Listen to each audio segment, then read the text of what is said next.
nesse sentido, para que serve a disciplina bíblica? A disciplina bíblica funciona como? Pensando nesse ajuste aí. O que é a disciplina dos pais? A vara e a comunicação. O que é? Camila. O que é? Hã? Não sabe não? Quem ajuda a Camila? Disciplina bíblica e a comunicação é tudo que os pais devem fazer. Lembrando, a obediência e honra é a resposta dos filhos a Deus. É primariamente uma resposta a Deus. A autoridade que Deus concedeu aos pais para criá-los na disciplina e na demonstração do Senhor. Esses filhos respondem a Deus, honrando aos pais e obedecendo. Quando isso não acontece, eles se afastam de dentro do círculo da bênção. Então, os pais que amam os seus filhos vão empurrá-los para dentro de volta. A disciplina e a comunicação, né? A disciplina, de maneira geral, é uma resposta dos pais a Deus em relação aos seus filhos, de empurrá-los para dentro. Então, tudo que eles fazem, devem fazer com o objetivo de empurrar os meninos para dentro, para retornarem a honra e a obediência. Pegou? Então, eles não estão extravasando quando estão disciplinando, eles não estão retaliando, eles não estão punindo, eles não estão demonstrando o seu poder ou fingindo que são os Godzillas da casa. Não, eles estão simplesmente respondendo ao que Deus chamou para eles, chamou eles a fazer. Isso aí tudo você já sabe. Ah, ótimo. E disse o Brasil, haja luz, eu ouvi luz. Obrigado, Brasil. Então, a lição mais importante para a criança é aprender que é uma pessoa sob autoridade. A obediência aos pais é uma resposta a Deus e é mais fácil você criar filhos biblicamente do que resolver conflitos ou problemas depois. Então, isso acontece com frequência. Acontece com os filhos e acontece com os pais. Então, aqueles que estão ensinando ou ajudando, pastores, vão dizer para os pais: rapaz, treine seu filho, rapaz, treine seu filho, ó, instrui o menino no caminho que deve andar, faça isso. E o pai ou a mãe não liga muito. Quando chega na adolescência, aí ele vai ter que resolver os conflitos que foram gerados pela falta de disponibilidade de resolvê-los quando eles ainda nem existiam. É mais fácil criar os filhos biblicamente, mesmo que seja muito difícil, do que resolver os problemas depois. Estão entendendo? Entendeu, Esther? Entendeu, né? Pronto. Aí alguém perguntou: sim, pastor, mas a gente já passou dessa fase, a gente não tem mais muito o que fazer. Ah, você... Tá. A gente já passou dessa fase, não tem muito mais o que fazer. Como é que a gente lida com isso? Então, é mais fácil você criar os filhos biblicamente do que resolver problemas. Você escolhe. Digamos que você já tenha passado dessa fase. É isso que a gente vai fazer. Você vai sentar com seu filho e explicar o novo aprendizado. Quantos aqui tem filhos morando ainda com vocês? Pronto, digamos que você nunca soube disso aqui. Pastor, não sabia disso. Eu estou livre deste sangue. E você vai conversar com o seu filho sobre isso. Ó, eu aprendi isso aqui e a partir de agora a gente vai fazer dessa maneira. Eu queria lhe pedir perdão porque respondi de maneira errada a Deus sobre como eu deveria criar você. Você pode explicar especificamente como será a partir de agora. Eu vi um pai me disse: pastor, eu disse para o pessoal lá em casa assim, ó, a partir de hoje eu só vou falar uma vez.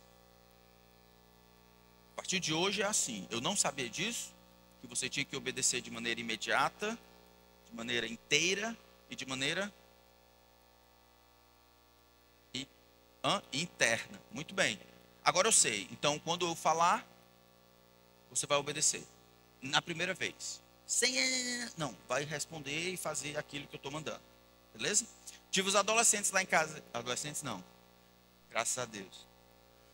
Tive os juniores lá em casa. Uma benção. Uma benção. Mas eu notei esse treinamento indevido que eles têm em casa. Joshua, faça aquilo dali. Pai, só um instantinho, eu posso fazer isso aqui depois que eu fizer isso aqui? Ele já aprendeu que tem que ir fazendo, e enquanto ele tenta conversar. Então, esse é o tipo de experiência que a gente pode requerer deles, tá certo? Então, a gente explica especificamente como será daqui para frente, explica as consequências da desobediência. Alguns vão dizer que é bom que você diga quantas varadas ela vai levar, qual a pessoa vai levar. Isso, ao fazer isso, a disciplina física, isso demonstra autocontrole. Porque, infelizmente, no mundo, os pais não disciplinam, eles esbravejam e espancam. Esse nunca é o plano de Deus. Pensando naquela conversa em que você senta para o seu filho, diz a ordem que foi dada e a transgressão que aconteceu quanto ao seu pecado, e aí você diz, por causa disso, papai ama a Deus e ama você, papai vai disciplinar você. A próxima pergunta, se ele entendeu bem o que vai acontecer, é dizer quantas. E aí você pode dizer,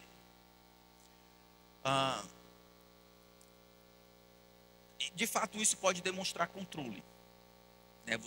Você está controlado no que vai fazer. Mas as crianças podem utilizar isso também como forma de manipulação. Como assim?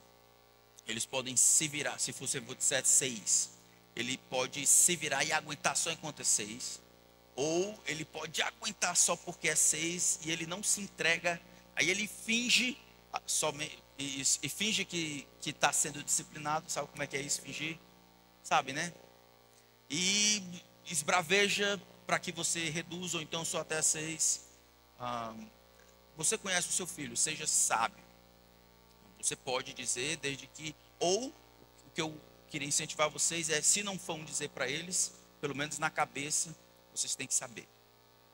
Na cabeça, para vocês não irem a mais, mas serem comedidos. Controle é uma demonstração de que vocês não estão irados. Vocês estão exercendo disciplina e obediência a Deus. E aí, por último, ore e tenha paciência. Ore e tenha paciência. Então, você passou 10 anos não disciplinando, não amando o seu filho como deveria fazer. Aí você acha que em 2 semanas o menino vai virar. Não. Normalmente é assim, se você passou 10 anos desobedecendo a Deus e assim removendo a bênção que Deus gostaria de dar ao seu filho por intermédio da sua piedade, vai demorar um bocado de tempo para que aquele treinamento na piedade aconteça na vida do menino. Até que ele aprenda a dizer não, até que ele aprenda a responder imediatamente, até que ele aprenda a obedecer, até como tudo na vida. Quanto mais cedo você começar, mais cedo você vai ver os resultados. Não necessariamente em termos de comportamento, mas em termos do coração. Alguma pergunta até aqui? Claro, né? Pronto. Então, de novo, não tenha medo. Não tenha medo. Não tenha medo de dizer autoridade, não tenha medo. Deus colocou vocês para frente. Os professores do mesmo jeito. Mesmo que não haja disciplina, do mesmo jeito. Então, ontem, uma criança deu trabalho lá. E aí, enquanto está brincando lá, peraí, só um minutinho, vou conversar contigo lá. Você vai sentar ali sozinho por enquanto eu converso com os outros 11 aqui. Aí eu fiquei brincando com eles lá, e o menino ficou lá sozinho. Estava cheio de gente lá, não tem problema. Ele chorando lá no canto, o pessoal passava. Você vai ficar aí, não tem problema, pode chorar, não é para ficar berrando, mas fique aí quietinho. Era um filho de vocês, né? Fique aí. E aí depois, terminou, fui lá conversar direitinho, sem ira, sentei do lado dele, ó. Fez isso, por que você fez isso? O que você queria que acontecesse? Não, é porque eu fui injustiçado. Tá, você foi injustiçado, e aí? Você não está aqui porque foi injustiçado, mas a maneira como você respondeu à injustiça, isso foi pecado diante de Deus. Você lembra que Jesus respondeu à injustiça? Como é que ele respondeu à injustiça? Eu lembro. Você agiu da mesma forma? Não. Você não disse que está seguindo a Cristo? E aí deixei ele sentado mais um pouco. Agora eu quero que você pense, depois de ter essa conversa, aí daqui a pouco você me chama. Aí terminou uma conversa muito boa. Não tenha medo. Não tenha medo de obedecer ao que Deus manda. Tá. Eu queria que você... a gente vai ver daqui a pouco. Vamos pensar aqui nos escolares ainda, né? Nos pré-adolescentes. Essa é uma avaliação periódica. Alguém aqui faz avaliação periódica de carro? Sei que de caminhão faz. De carro. Periodicamente a gente faz de carro. Com que frequência você faz essa avaliação? Uma vez por ano, pelo menos. Muito bem. Alguém aqui faz avaliação periódica de cachorro? Não, graças a Deus. Mas a avaliação periódica de criança. Não como um médico, mas como um pai. De você sentar com o seu filho e avaliar. Não responder a um determinado problema. Porque às vezes é quando surge um problema que os pais vão avaliar. Mas não aconteceu absolutamente nada e eu estou avaliando o meu filho, pensando especificamente sobre ele como um todo. E ver quais são um plano de ação, como é que eu posso ajudar ele a caminhar daqui para frente. A gente faz isso, eu e Lili fazemos isso com uma certa frequência. E aí eu ia recomendar que isso, vocês tivessem pelo menos um padrão. Porque se a gente não tiver intencionalidade em pensar sobre os nossos filhos, nas dimensões que Deus estabeleceu em sua palavra, a gente só vai conversar sobre eles, ou pensar sobre eles, ou examiná-los e avaliá-los quando surgir problema. Quando for chamado na escola, quando ele soltar um palavrão na rua, ou quando ele brigar, ou quando ele for mesquinho, ou quando ele... E isso não é pastoreio. Isso é apenas tá certo, você responde a um determinado problema, mas essa outra avaliação você se antecipa, como se faz com o carro. Se eu for pensar em trocar o óleo apenas quando o carro pifou e o motor bateu, não resolve. Até com bicho a gente faz isso, com gente também. A gente faz com igreja. A gente faz com o nosso próprio coração. Eu quero me avaliar e ver, tirar um tempo para pensar sobre essas dimensões. Eu e o Senhor, eu e os outros, eu e a minha esposa, eu e os meus filhos, depois eu e o meu próprio ministério, os dons, as outras coisas, de maneira mensurável. Quero encorajar vocês a fazerem isso com os meninos. Tá, então agora peguem aí no grupo aí de vocês. Essas são as perguntas. Essas são os... como se fosse as direções. Para ele, é assim, para ele, para Deus, internamente, ele mesmo e os outros. Eu quero que vocês peguem aí um papel e digam para mim, anotem aí, quais seriam algumas perguntas que poderiam ser feitas para avaliar. Eu estou pensando em crianças de 8 a 11.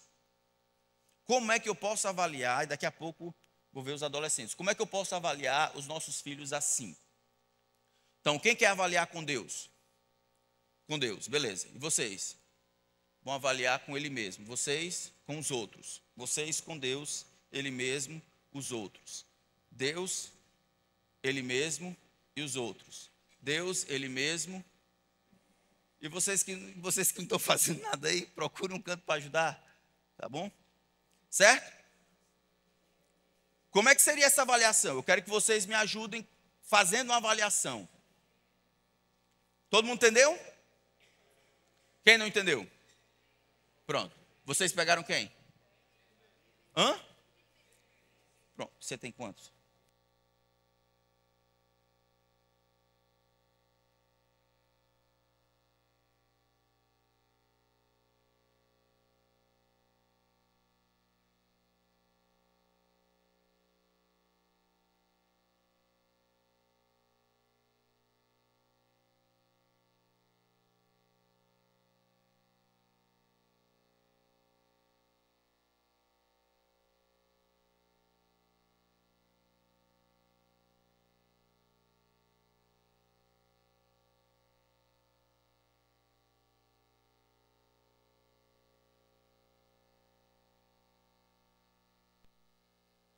Foi?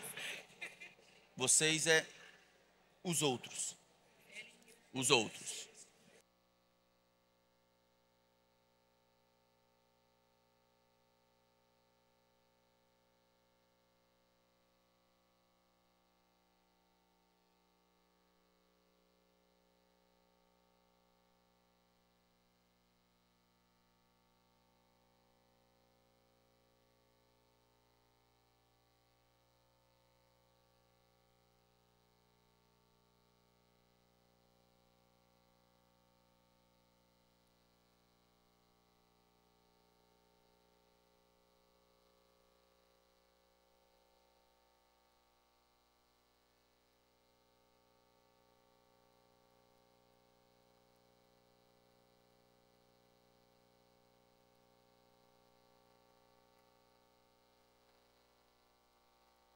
Celso e a Tayane também. Vem para cá, socorre aqui, por favor. Tu também, irmã, pode vir, pode vir. Senta aqui também, dá certo. Ele está vindo.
Então, pronto, bora.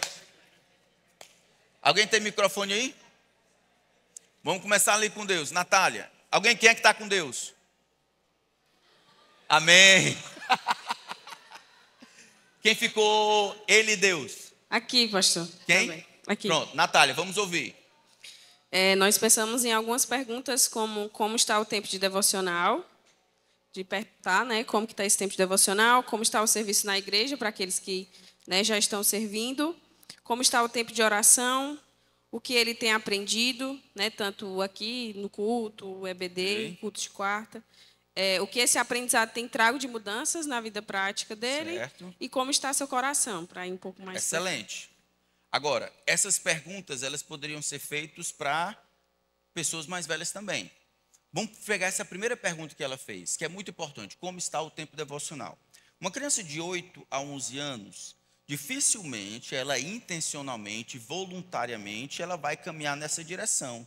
Ela vai precisar ser treinada, né? Não é isso? Precisar ser treinada, isso faz parte do Deuteronômio capítulo 6, inculcar.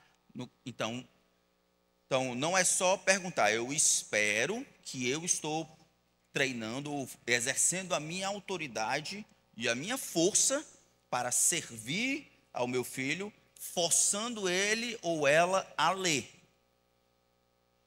Então, pode ser que esta pergunta eu já saiba a resposta. E aí, eu parto do pressuposto que ela já está lendo, porque eu estou observando, ou em anotação, ou em marcação de texto, ou, e não é não, mas ou em outras coisas, vendo. E aí eu posso fazer uma pergunta mais específica que não seja só se ela está lendo ou lendo. Essa pergunta é muito vaga, talvez, para uma criança de 8 a 11 anos. Como está o devocional? Não é uma pergunta difícil? É ou não é? É uma pergunta difícil. Como está o devocional? Quais são as balizas? Quais são os parâmetros? É tempo? É leitura? É memorização? É meditação? Então a gente tem que ter cuidado para não ficar na superficialidade. E as perguntas não ajudam a gente a identificar como é que está o coração. Certo?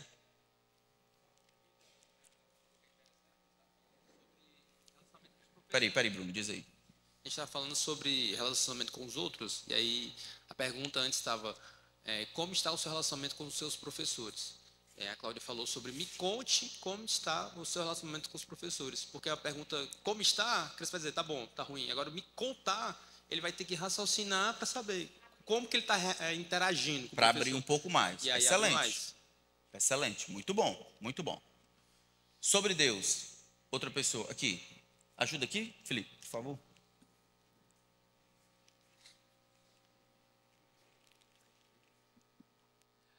Pastor, eu acredito que uma das perguntas que eu faria e eu tenho feito é exatamente como é o comportamento do meu filho quando ele peca e qual é a reação. Porque de forma natural a gente vê como é que está a vida devocional, a vida de leitura, a vida de oração, quando ele tem uma reação favorável, quando ele reconhece o pecado, quando ele reconhece o erro e ele tem um comportamento de arrependimento, de pedido de perdão. Então, acho que a principal pergunta que eu faria para ele é como é que está, como é que ele reage, como é o comportamento dele diante do pecado. Como seria a resposta dele ao pecado? Então, a gente está pressupondo que ele sabe o que é pecado. Eu espero que os nossos filhos saibam disso, né? E que isso traz desprazer a Deus. E existe uma maneira como nós respondemos ao pecado, que é padrão. E isso deve aparecer também na vida dos menores, né? De 8 a 11. Eu separei aqui algumas. O que é que vocês acham? Isso aí são eu pensando, eu avaliando meu filho, eu e a minha esposa. Rapaz, pensando no Joshua. Eu e pensei, ei amor, a gente vai tirar esse tempo junto aqui, anota aí. Como é que está o interesse do Joshua? Ele em conhecer e amar a Deus. Tá, conhecer e amar a Deus podem ser termos abstratos, mas eles são bem práticos. Mesmo que possa ser meio abstrato, conhecer a Deus é ficar interessado não na programação em si, ficar interessado não na venda de cookie, ou na empada que vai ter na igreja, ou brincar com os amigos, mas está interessado em ser ensinado sobre quem Deus é. Como é que eu sei? Às vezes, não somente lá, mas as coisas que se conversa sobre, os desdobramentos daquela lição que ele aprendeu sobre Deus. Aquilo dali não somente passou, aquilo estacionou, aquilo está marinando no coração dele. Eu consigo ver meu filho interessado nas coisas de Deus. A gente tem que parar com essa mania de achar que piedade é coisa de adulto e que as crianças não conseguem obedecer, serem piedosas e amarem a Deus. Isso é uma mentira. Existem crianças no inferno? Sim. Existe criança no céu?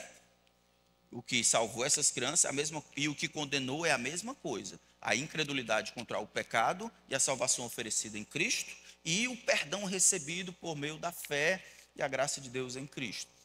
E o processo de santificação, embora tantas vezes não seja perceptível pelos adultos, porque as crianças estão cheias de limitação, a tolice está impregnada ali, e aí determinadas coisas saem por tolice, por imaturidade, nem tanto somente por rebeldia. Mas eu preciso ver se ele é crente, não se ele é igrejado, filho de pastor, se ele é crente, eu quero saber, uma das avaliações é se ele tem interesse pelas coisas de Deus. Se ele deseja. Deus é fonte de ajuda nas frustrações. Uma das coisas que me deixou alegre, eu estava lá em Campinas numa conferência, recebo uma ligação. A ligação é que o Joshua tinha engolido uma bila. E aí, ele engoliu uma bila? Foi. Mas deixa eu contar, pastor, o que foi que aconteceu. Diga, meu filho. Ele disse: pare o carro, nós vamos orar. Ele com a Bila, tinha engolido a Bila, e disse: pare o carro, tia, nós precisamos orar. Ó Senhor Deus. Aí eu fiquei triste porque ele tinha engolido a Bila, não sabia se tinha que voltar e tudo, mas fiquei muito feliz, porque foi a resposta. Quando você engole uma Bila, você faz o quê? Você corre para não deveria ser sobrevindo-me o temor. O que o texto diz? Sobrevindo-me o temor, hei de confiar. Em quem? Em ti. Então, essa mecânica, esse quase ato reflexo de eu engoli uma Bila, eu vou orar, pare o carro, nós vamos orar. Eu achei interessantíssimo. Principalmente porque eu não estava lá, não consegui florear. Foi a tia que estava dizendo lá, ela disse assim: não, Joshua, você ora e eu vou continuar dirigindo o carro para o hospital, tá bom? Aí ele dizia, aí depois eu ligo para... Não dá para a gente saber isso não? Como é que ele lida com as frustrações? Por exemplo, Watson falou, ele vai se frustrar, ele vai pecar. Como é que ele lida com isso? Ele faz escolhas que demonstram conhecer a Deus. Deus realmente essa teologia, esse conhecimento, ele é funcional para ele. Essa é uma das coisas que eu tenho mais batido, mais chateado, na verdade, frustrado no meu coração. Porque os pais são crentes meio que, sei lá, como é que eu digo isso? Eles dizem uma coisa, mas não vivem. E aí os meninos aprendem isso, aprendem que Deus é um negócio de final de semana, aprendem uma certa religiosidade. É como se Deus não fizesse parte da vida. Os adolescentes desonram os pais, gritam com as mães, com os pais, usam o corpo de maneira como quer, até ameaçam os pais dizendo que isso aqui é abuso e outras coisas assim, como se isso não fosse um insulto ao Criador. Conseguem fazer sem ligar que não existe bênção fora do círculo da bênção de Efésios 1:3. A minha preocupação é que eles aprenderam essa vida dicotômica, essa vida diferenciada, como se aqui fosse coisa de religião e aqui fosse coisa de Deus. Talvez mãe e pai, no trabalho, nas brigas, na comida, nas férias, no uso do dinheiro, naquilo que compra, como lida com o trabalho, como enfrenta dificuldade, enfermidade. Deus não está aqui, o menino aprende. O menino aprende, ele aprende. A gente faz isso primeiro, depois aquilo, e depois a gente pensa em Deus ou alguma coisa relacionada ao final de semana. Então isso é um problema, e os meninos vão aprender. Então, um tempo devocional, como é o seu tempo? Não se existe. Valei-me. E eu lendo aqui, desculpa. Como é o seu tempo devocional? Está vendo, Natália? Não é se existe, porque se existe eu vou forçar a ter. Você vai ter. Eu quero saber é como. Me conte como foi o seu devocional. Ele se importa com as realidades espirituais? Ele fala sobre Deus naturalmente? Ele fala sobre Deus naturalmente? Ou é uma coisa esquisita falar sobre Deus? É uma coisa esquisita falar sobre Deus. Já notaram isso? Que algumas vezes é quase forçado? Ou se é naturalmente? Faz perguntas sobre o assunto. Nós não estamos procurando por cognição ou por informação. Estamos procurando por experiência com Deus. Quando eu digo experiência com Deus, é se aquela informação tem se tornado funcional na vida desta criança. O nome disso é temor do Senhor. Tá, vamos lá, o próximo. Pois não. Faço junto com a Lilica. Eu faço depende. Depende. É assim. Eu não sinto, olha, Joshua, eu e a mamãe fizemos uma avaliação. E essa é a avaliação dos 3 do primeiro trimestre. Sente.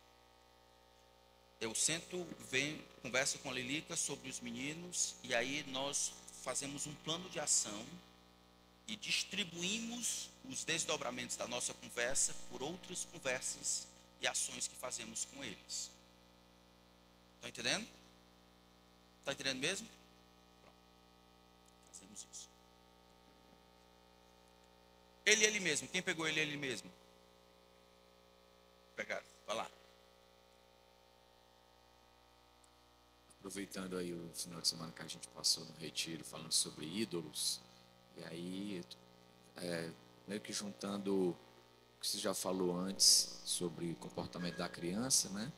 E as suas frustrações quando não pode fazer determinadas coisas, né? Entender aí que uma coisa é bem característica como um ídolo quando o quanto ele fica frustrado quando ele não é limitado o acesso, alguma coisa do tipo. Então, podia ser algo do tipo: meu filho, como é que você se sentiu quando o papai disse para você parar de brincar e arrumar o seu quarto? Né?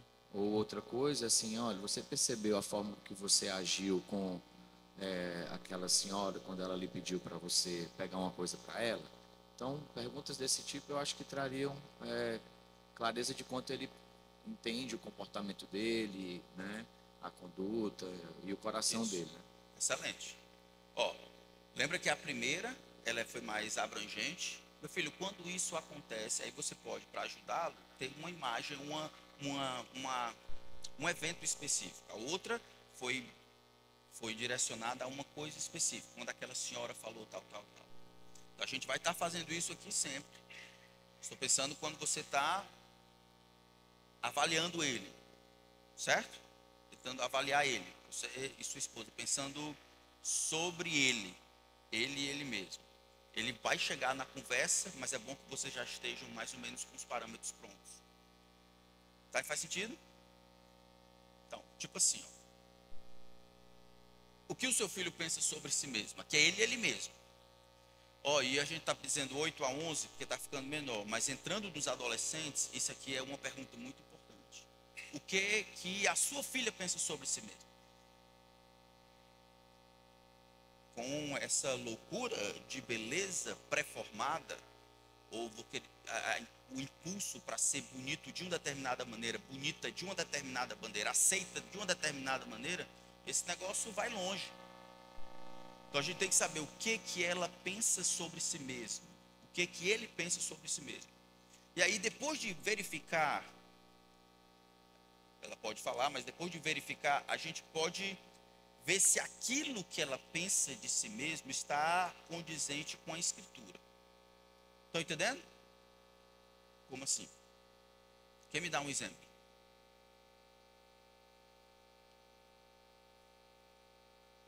Eu sou pequeno. Eu sou pequeno demais. Sou pequeno. E aí?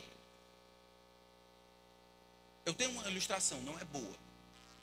Assim, mas a pessoa que me disse, eu estava plantando na igreja, um canto assim em que as pessoas elas são claras e objetivas. Não são tão sábias, mas são claras e objetivas. E aí chegou essas duas pessoas brigando. Não.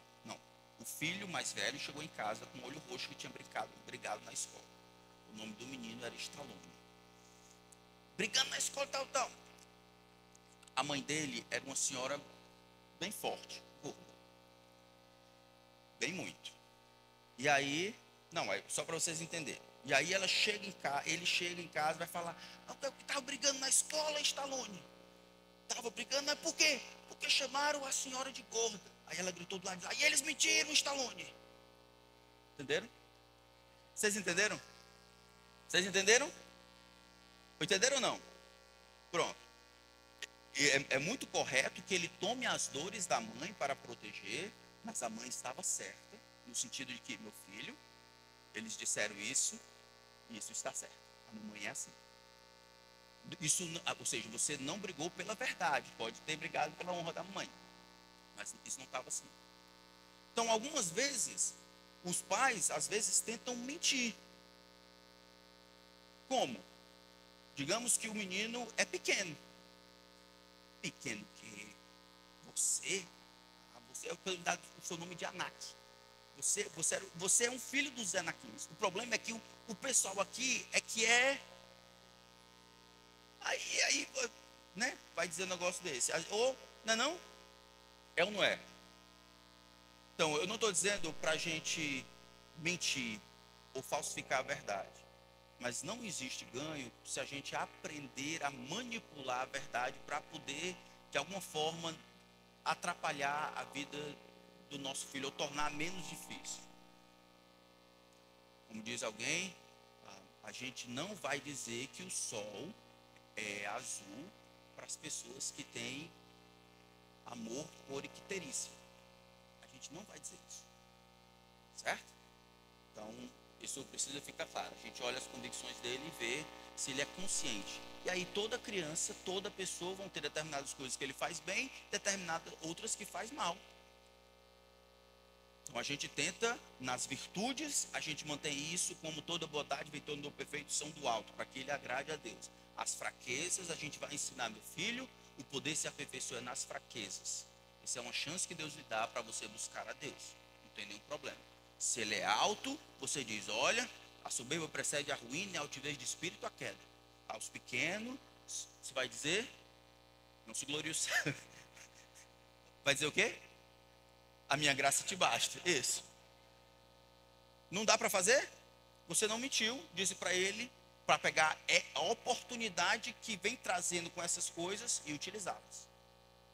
Tá bom? Pois não. Isso. Se eles forem crentes. Se eles forem crentes. Eu lembro de uma vez, estava aconselhando uma menina de 12 anos. Ela morava nos Estados Unidos. E ela tinha muita dificuldade com a maneira como ela se via. E aí estava caminhando na linha dos privilégios. Foi aquela época que estava bombando a linha dos privilégios. O pessoal começava, todo mundo ia para trás. Você não lembra não da história? Não tem a linha dos privilégios? Quem cresceu com pai e mãe, dá um passo à frente. Aí tinha um pessoal que tinha crescido e ficava aqui. Essa é uma linha dos privilégios. Tá vendo? O pessoal dizia, tá vendo? Ó? Vocês começaram na frente. Essa é uma maneira de ver. Que eu acho que acabava determinando coisas que não eram determinadas por isso. Mas ela sofrendo essa dificuldade toda, sem manter o equilíbrio, ela se achava um lixo. Se achava de fato um lixo. E esse é outro problema. Não é o egoísmo ou o orgulho para cima, é o egoísmo e o orgulho invertido. De não perceber a imagem de Deus nela, e que isso é que confere um valor a ela. Não que ela faz ou deixa de fazer, mas ter sido criado a imagem e semelhança de Deus. Ela era crente. O exercício, lê Efésios 1 inteiro. E ela ia anotar o que ela era em Cristo. Em Cristo ela era amada, em Cristo ela era redimida, em Cristo ele era adotada, em Cristo ela era selada, em Cristo todas as coisas que Deus havia dado em Cristo, todas as bênçãos espirituais em Cristo. E isso iria definir a sua identidade. Não o bonitão dali, ou não o que os garotos diziam, mas o que ela era em Cristo. Certíssimo. Tá bom? Queria falar? Pois não, já.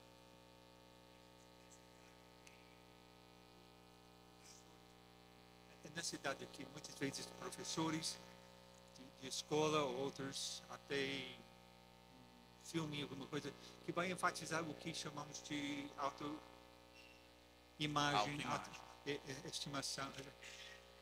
É. E que isso acaba não ser espiritual, digamos assim, da perspectiva de Deus. A gente estudou aqui um tempo sobre esse negócio de autoimagem, autoestima, lembra de tudo isso? O problema é que todo mundo se vê de uma determinada maneira. Então, como cristãos, a gente não vai dizer que se vê errado. O que a gente quer é que a gente perceba como a gente se vê, porque às vezes, por causa do nosso pecado, a gente não se vê corretamente, né? Nem os nossos filhos, sobrinhos, netos, alunos, e deixar que a Escritura defina o que ele é. Então, a gente não diz que, não, você não tem uma autoimagem, porque todo mundo tem, todo mundo se percebe de uma determinada maneira. Essa é a sua identidade. A gente precisa ter certeza de que isso é fundamentado na palavra de Deus, e não na cultura ou outras coisas. Então você pode ensinar os seus filhos a pensarem correto sobre si mesmos. Agora, entre 8 a 11 anos é o tempo em que o distanciamento começa a acontecer. Presta atenção, pais, o distanciamento começa a acontecer naturalmente, a gente se une no casamento nos primeiros 5 anos, naturalmente. E aí, à medida em que você não está com a vida juntas, a vida vai se acontecendo, Então a gente vai se distanciando um do outro. Surgem os filhos, a gente se aproxima um pouco por causa dos filhos. À medida que o tempo passa, os filhos vão crescendo, e aí é tudo em função dos filhos, o distanciamento vai acontecendo. De 8 a 11, chegando na adolescência, os próprios filhos se distanciam um pouco. Naturalmente, nós nos distanciamos uns dos outros. Marido e esposa, pais e filhos. A gente tem que lutar na contramão para estar presente na vida dos meninos, das meninas, e depois na vida do marido e da esposa. Isso é sério. Não vai ficar tranquilo. Não, é só perguntar qual foi a última vez que você teve uma conversa legal com o seu menino de 10 anos, de 9 anos. Não uma coisa assim, mas conversa mesmo legal. Ei, vamos sentar ali, vamos para o supermercado junto, eu e tu, mamãe vai ficar aí. Vamos fazer as compras. E lá você passa 40 minutos conversando mesmo, conversando, batendo papo, pastoreando o coração dele. Isso tem que acontecer com uma certa frequência. Porque quando chega na adolescência, e aí caminhando para lá, o distanciamento às vezes é gigantesco. E conversa com todo mundo, com a amiga, com a tia, com a avó, com a prima, menos com os pais. Isso é um problema. Então a gente tem que tomar a dianteira. Lembra, os pais, nós somos os adultos, os maduros da história. Deveríamos ir. É que a gente vê o livro de Provérbios. Provérbios 1:7, qual é? O que é que diz lá? O temor do Senhor é o princípio da sabedoria. Mas os loucos desprezam a sabedoria e o ensino. E o versículo 9, 10 e 11 fala de um pai iniciando o processo de ajudar o seu filho a colocar as bases mais básicas da vida que agrada a Deus. Que é o assunto da talvez da próxima. Deixa eu continuar aqui. Ele e os outros, rapidamente. Quais relacionamentos seu filho tem? Eu acho que você tem que escolher os amigos do seu filho. E não é para escolher só porque ele está aqui na igreja, não. Você não precisa agir com parcialidade. Mas você precisa treinar o seu filho a ser bênção na vida dos outros. Que tipo de relacionamentos ele tem? Ele está sendo discipulado? Com os adolescentes, não, os pré-adolescentes, juniores lá em casa, eu percebi que pelo menos uns 3 não estão sendo discipulados. Está errado, a gente vai resolver isso aí. Os pais devem fazer, mas alguns não têm pais crentes.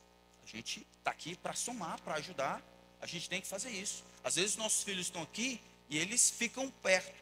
Joshua, a Esté estão aqui, a gente vê. Eu quero que a gente dê atenção a todo mundo. Todo mundo, se tem uma criança que vem constantemente, não está sendo discipulada, é nossa responsabilidade investir na vida dele. Com o que é que ele lida com as decepções? Como é que ele reage quando é ofendido? Então essas coisas é ele e os outros. Ele briga, ele esbraveja, ele ira, ele mente, ele rouba dos outros. Então tudo isso, ele caçoa, ele inveja, ele fala mal, difama os outros. Está tudo aí. Tudo aí, ele e os outros. Essa é periodicamente. A tarefa de casa é para que vocês façam isso dos filhos, ou dos netos, ou dos sobrinhos. Façam isso. Certo? E aí, eu quero dar uma palavra para os pais. Pais, não sejam tolos. Eu sei que a tolice está ligada ao coração da criança, mas o texto de Provérbios 1:7 diz claramente: o temor do Senhor é o princípio do saber. São os tolos que desprezam a sabedoria e o ensino. A sabedoria e o ensino que vem da onde? Que vem dos nossos professores, que vem, às vezes, do pastor ou dos pastores, que vem de um avô, de um pai, que vem de um tio. Ou passando pela peneira da palavra de Deus, o que sair lá é verdade, sabedoria de Deus. Passando pelo funil da verdade de Deus, são os tolos que desprezam. Mas às vezes a gente é tolo. Você acha que tem perseguição com seu filho? Você acha que tem perseguição? Você acha que existe um concluio?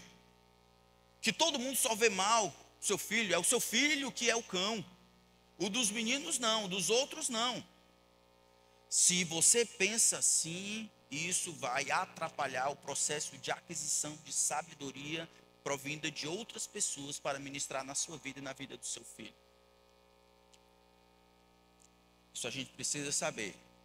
Tem pais que não conseguem ouvir falando que o menino fez isso. Meu filho foi o seu?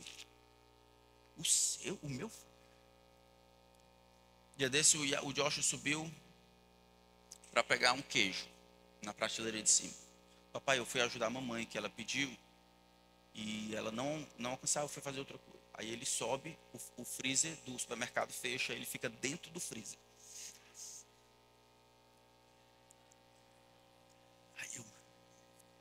Aí ele começa a bater. Mamãe, tô aqui dentro. Aí saiu. De repente eu tô aqui andando no condomínio. Aí vem um condômino. O cabeludinho do freezer. Eu fiquei sem entender. Aí ele me contou, papai, eu falei, mas foi tolice, não foi rebeldia. Ah, tá certo, foi tolice, foi. Eu entendo, papai. Eu não percebi que ela iria fechar automaticamente e me trancar dentro do freezer. A gente precisa de Jesus. A gente precisa de Jesus.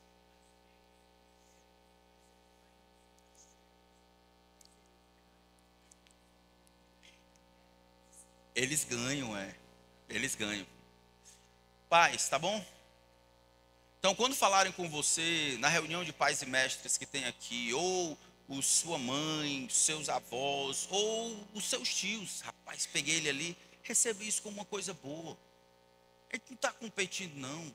Passe pela peneira da palavra de Deus e depois use para o seu bem. Você se esforça para que os outros não saibam dos erros ou pecados dos seus filhos? Vocês fazem isso? Fazem? Às vezes, né? Às vezes. Tá, rapidamente, eu queria ver a questão dos adolescentes. Rapidinho. A gente só tem 10 minutos. Eu queria ensinar para você essas 3 bases da vida, baseado em Provérbios capítulo 1. Vamos dar uma olhada lá.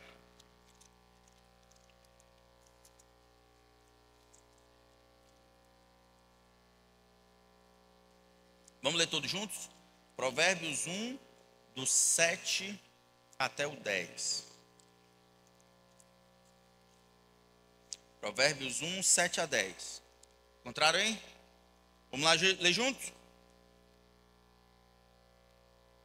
Princípio do saber, mas os insensatos desprezam a sabedoria e o ensino. Meu filho, ouça o ensino de seu pai e não despreze a instrução da sua mãe, porque serão um diadema de graça para a sua cabeça e colares para o seu pescoço. Meu filho, se os pecadores quiserem seduzir você, não consinta. Então, force o seu adolescente a memorizar.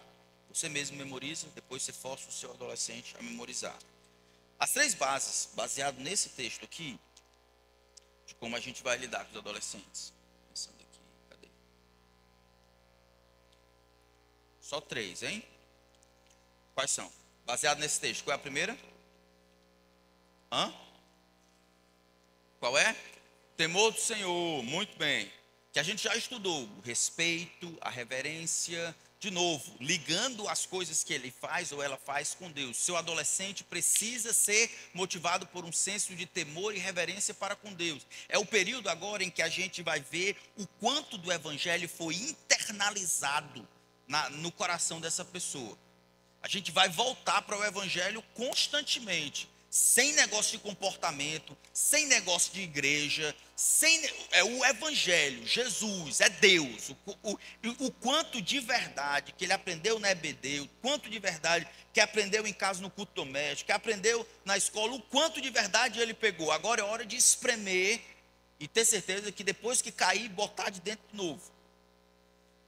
Você deseja que as escolhas dele demonstrem uma crescente compreensão do que significa ser um adorador de Deus, sem comportamento, a vida com Deus. De novo eu digo, fuja da cognição religiosa. Os meninos, a gente teve aqui a história de alguém, de um jovem que cresceu dentro da igreja, aprendeu a orar como crente, servir como crente, falar como crente, não beber, não roubar, não fumar como crente, só não era crente. E o pessoal dando bom dia, Pai do Senhor, boa noite. Como é que é um negócio desse? Um camarada cheio de cognição. A gente não quer isso, a gente quer a experiência com Deus, ou seja, como aquela informação afeta a vida da pessoa. Ou seja, se os pais não forem piedosos dessa maneira, se os pais forem bons de cognição e não terem essa experiência com Deus, isso é, o andar com Deus, um relacionamento vivo com Deus, o menino vai copiar. E o adolescente vai dizer exatamente agora, nesse momento aí, cognição religiosa, é uma desgraça. É isso que matou a América. E o pessoal começou a encontrar novos termos. Eram crentes, aí depois acabou, aí virou batista, aí depois acabou. É um crente, Bible believer, é um crente que crê na Bíblia, é um born again, como é que diz isso? Que nasceu de novo. Tudo isso foram maneiras para diminuir, porque não era mais suficiente dizer que era crente ou cristão, por causa da religiosidade. Expandiu muito. Foi incluindo institucionalizações, e aí, difícil. O pessoal diz que é batista, diz que é crente.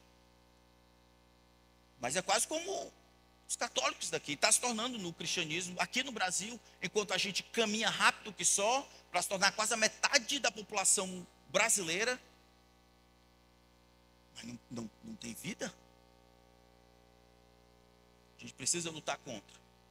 Fuja da cognição bíblica. Fuja da cognição bíblica. Pergunte os porquês.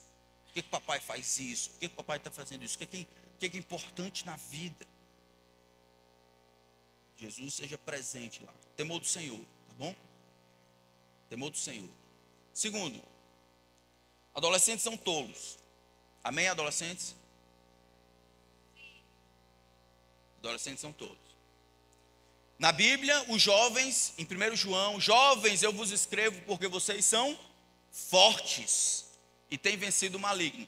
No 1 João, os jovens são fortes, não são sábios. No livro de Provérbios, a maneira como descreve a questão da tolice é a simplicidade. A ausência de experiência, de vivência, de aplicação nas diversas circunstâncias da palavra de Deus à sua vida faz com que ele seja um inexperiente, um simples, um tolo. Isso faz parte do crescimento. Nem é necessariamente maligno ou maléfico, mas é uma clara vulnerabilidade que ele tem, que se ele não compreender dessa maneira, ele está caminhando para o buraco. Provérbios capítulo 5, olha, está vendo a mulher adúltera, eu preciso que tu olhe para mim. E o pai vai dizer para o filho. Provérbios capítulo 7, ele está no canto errado, na hora errada, com a pessoa errada, fazendo a coisa errada. E o texto diz, o final dessa história aqui vai para o buraco. Como é que começa? Começa o versículo 1, ele dizendo, meu filho, escute o que eu quero lhe dizer. Abre os olhos, coloca o que eu vou te dizer e olha o que eu vou te dizer como se fosse ouro. Ninguém fica zanzando, o que eu vou te dizer vale ouro. Mas o filho lá não percebe dessa maneira. E essa prepotência e tolice às vezes aparece.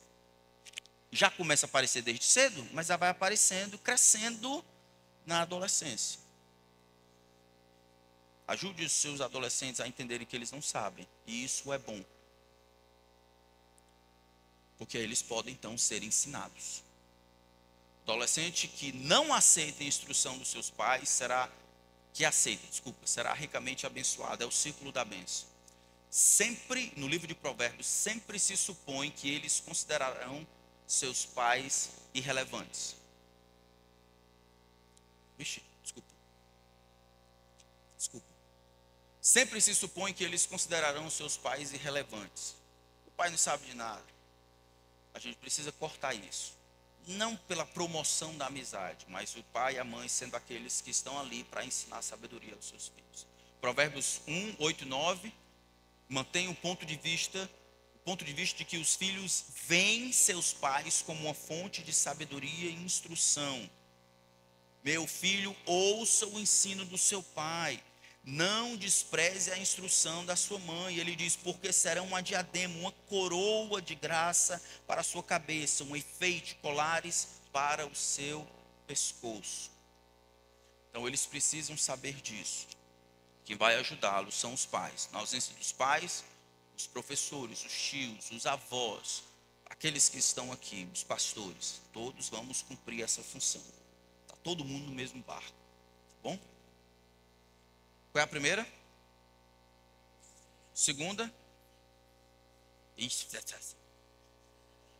Tolice, que eles têm que saber. Eles precisam saber que eles não sabem.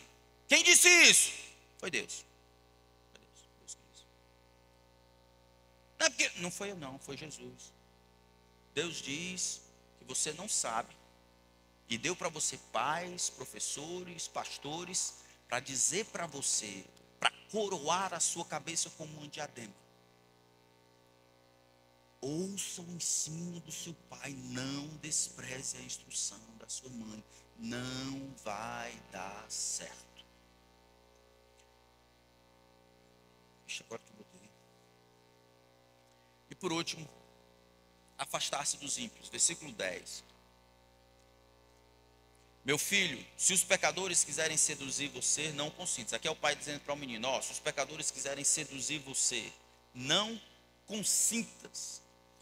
E aí rapidamente, Deus entende que existe um problema na influência. Esses textos de Provérbios vão falar sobre o poder que outras pessoas têm sobre os simples. Só para vocês terem uma ideia, capítulo 13, no versículo 20,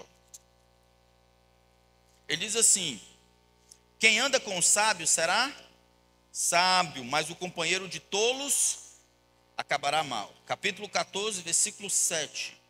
Fuja da presença do insensato, porque nele você não encontrará palavras de entendimento. E por aí vai, vocês podem pegar esses textos depois. Então, existe um grupo dentro da igreja que acha que não pode criar um menino numa bolha. Não pode criar um menino numa bolha, tem que deixar o menino criado no mundo, é assim mesmo, porque se eu criar um menino dentro de uma bolha aqui, o que vai acontecer é quando ele ficar na faculdade, aí ele foi preso todo o tempo, aí ele vai debandar. Isso parece muito óbvio, muito lindo. Capítulo e versículo.